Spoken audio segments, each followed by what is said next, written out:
This video is sponsored by Jensen USA. I've got the complete build spec for this Ripmo AF linked in the YouTube description below. And I have a few of the key shop tools that if you're getting started with working on bikes that you might want to pick up. I've got those linked to as well over at Jensen. Anything you purchase from Jensen not only will stoke out a great sponsor of mine, but it'll directly help support my channel. That's how Logan and I keep these videos rolling your way. Last week I put together the brand new Mojo 4 and did the dream build style. I don't even know what a dream build is. Today, I've got a different project. My plan is to get this Ripmo AF from budget bike to baller budget bikes. Yes, my eye is quite bruised, battered, and black. Yes, I do have 3 stitches in my eyelids. I crashed pretty good last week making a video with the guys from Free Hub. There we go. And continuity. I got a little concussion, a few stitches, black eye, did a big number on my shoulder. Nothing seems too torn up, but it's very sore, and I've re-aggravated some deep bone bruising. So what better time than to dial in some of my bikes? You guys keep asking about the Ripmo AF. I've been riding the Ripmo V2, which is a super sweet bike. I really like the Ripmo V2. I kind of want to keep riding that, but you guys keep asking about the Ripmo AF. I keep seeing them on the trails. Everyone's fired up on that bike. And Industry 9 just sent me a new wheel set that'll cure some of the things I didn't like so much about the AF back when I was riding it a while ago. Shimano is kind enough to hook it up with an XT build kit that'll take care of the crank length, and that Ripmo AF I've been riding is hammered. Down in Mexico, that bike took a beating. So, nice. Felt good. There you go, yeah. Crashed on it a bunch, pushed it really hard. So the Ripmo AF in general needs a refresh. Beyond Jensen USA, I'm also supported by Industry 9, PNW Components, Ibis Cycles, Shimano, and off the bike, I'm supported by Cali Protectives and Kitspo Cycling Apparel. All right, let's dive into the bike build. Hopefully it goes to plan. Let's dig this Ripmo out of storage. Poor bike. I think we can fix it. And these are gonna be sweet. So the new Industry 9 Enduro 315 wheel set should be lighter, stiffer, definitely fancier than what I was riding on this bike earlier. Could not lift this with my bad arm right now. This poor bike is so hammered. Flat tires make any bike look like it came from Walmart. Derailleur hanger's bent, the derailleur is bent. I know that chain's wore out. Wait, that's the derailleur that I kind of ruined, isn't it? You ruined it. Yeah, I think that, yeah, no, that's the derailleur that I broke. And my biggest complaint about this bike is the torsional stiffness, that it would kind of load up a bit in fast corners and G-outs. Carbon wheels will help a ton with that. They're not a ton lighter than aluminum wheels, but they're so much stiffer. Going to the XT Grupo, not only do I get fresh parts, I haven't been thrashed for a year, but I got 165 crank arms to swap on here.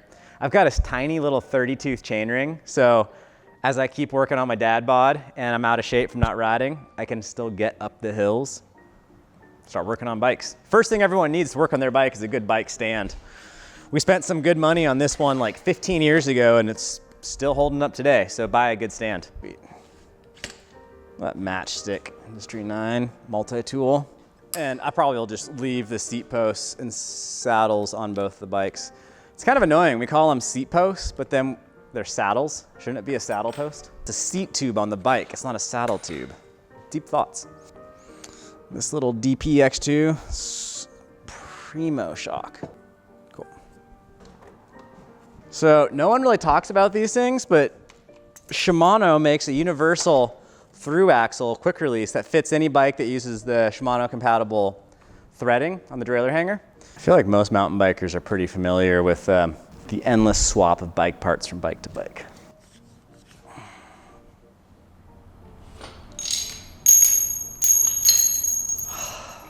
Every time.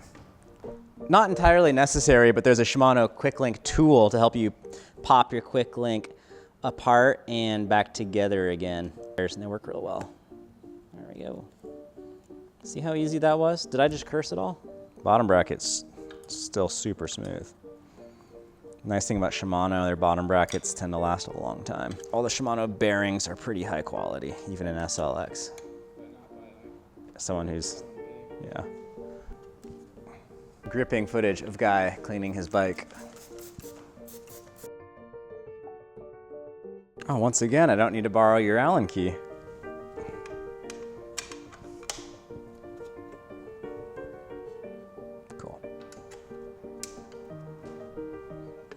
There we go, my favorite shock. Well, I didn't fix a shock, but I gave him another shock too. So Oh. he gets 2 shocks. Bonus. All right, this color combo is gonna be a thing. Are you ready? Is it gonna match or clash? That's definitely a clash. No! Your white balance is clearly off. Instead of a dream build, since I'm using so many already previously used parts, I should call this a déjà vu build. Wait, this fork looks familiar. I feel like I've ridden this before. Yeah, look at that matchy matchy. Matchy clashy. Thank you, Shimano, longtime sponsor, for hooking it up with an XT group set. 165 arms. Cool. Another bottom bracket tool for the giveaway stash. The hammer is an essential tool when putting your bicycle together. I put it on backwards. Cool. So 2 generations ago, the I-Spec was pretty hard to figure out, but the latest is pretty darn cool.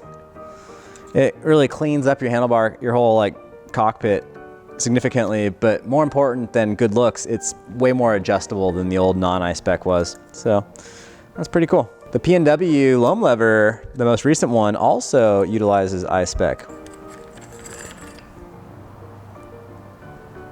This next step is not my favorite. So the Ripmo Carbon, both versions, V1, V2, use internal molded tube guides. Same with the HD5 and the Mojo 4. So you just boop, boop, boop, boop, boop, and your brake line pops right on out, no zip ties needed, super easy.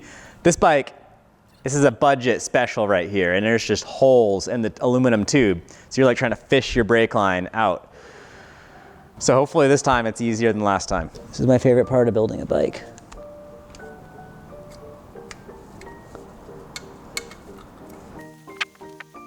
Oh, oh, oh, oh, oh, oh. Oh my gosh. Come on. It needs to be behind this.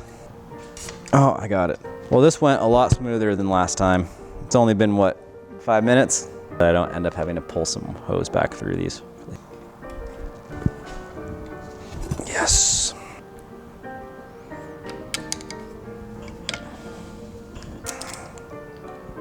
Cool. Sometimes it's not a bad idea to open up these little guys just slightly with something small like an Allen key or a nail or a dental pick. Keep your hammer handy.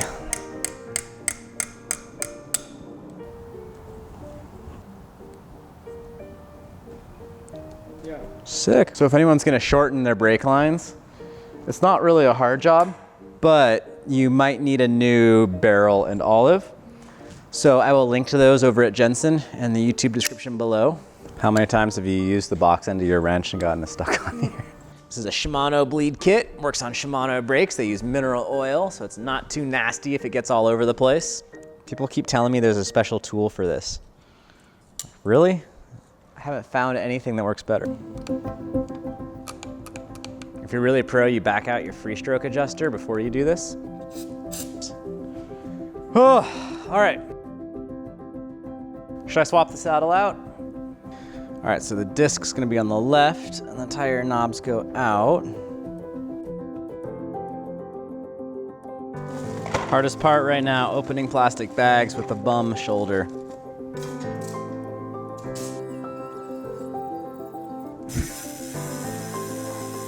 Enduro 315 wheels from my pals at Industry 9. These things are sweet. This is the Hydra Hub. The way it sounds like that, lots and lots of very tiny clicks, that's because there's 692 points of engagement, but really, there's not 692 engagement teeth. The way this hub works, there's 6 sets of pawls in there, and only one pawl engages initially, and then the other pawls actually slightly flex into place.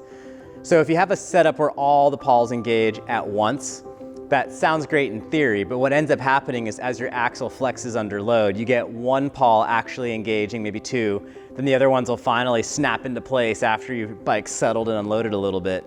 So you end up hearing that loud ka-tang sometimes when you're pedaling along and it's like kind of bumpy terrain. That's what's going on. Industry 9's taken that and made it to their advantage. So now, rather than having flex be a terrifying thing, it's incorporating that into the design, making for more points of engagement. I like this hub design, it's very reliable, very simple. Pretty cool, easily serviceable. These huge aluminum spokes thread directly into the hub flanges. These make for a really stiff wheel. Now, on a full suspension bike, like my Ripmo that has a bit of flex in it already, this is gonna make the bike feel only more solid. If you're on a hardtail, this could kind of kick your tail and not be the most comfortable. So, horses for courses. For this setup, I think this is gonna be a rad way to go. Who doesn't use a zip tie to put grease in their hub? Hope that order is correct. Is there another one? These little guys, cassette lock ring removal tools, are critical to have. Not only do they install and remove your cassette, once in a while, they work on your brake rotor as well. These are cheap, but you often end up wishing you had one when you don't, so I'd recommend buying one or two.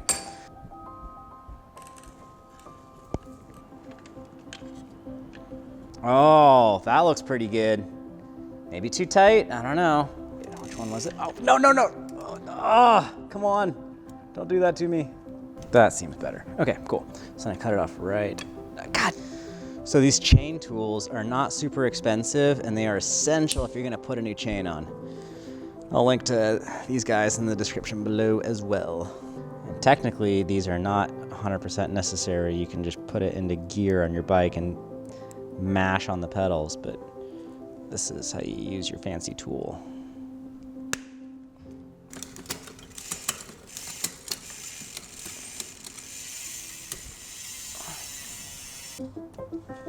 Almost done. The end is near. Once again, cable cutters, essential to work on your bike. I'm gonna cut this guy, leave a little bit of space.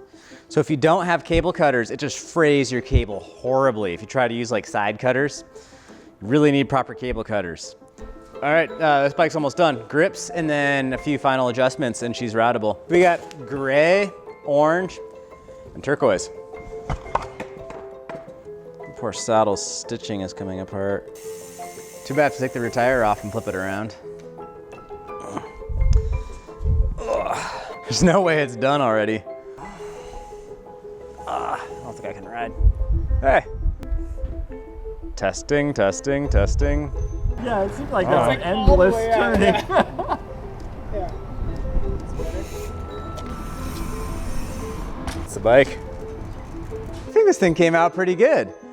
I was worried to be a little bit Halloween-y with like the black and the orange going, but it looks sweet. The Fox orange pops nicely from the tomato pastel orange.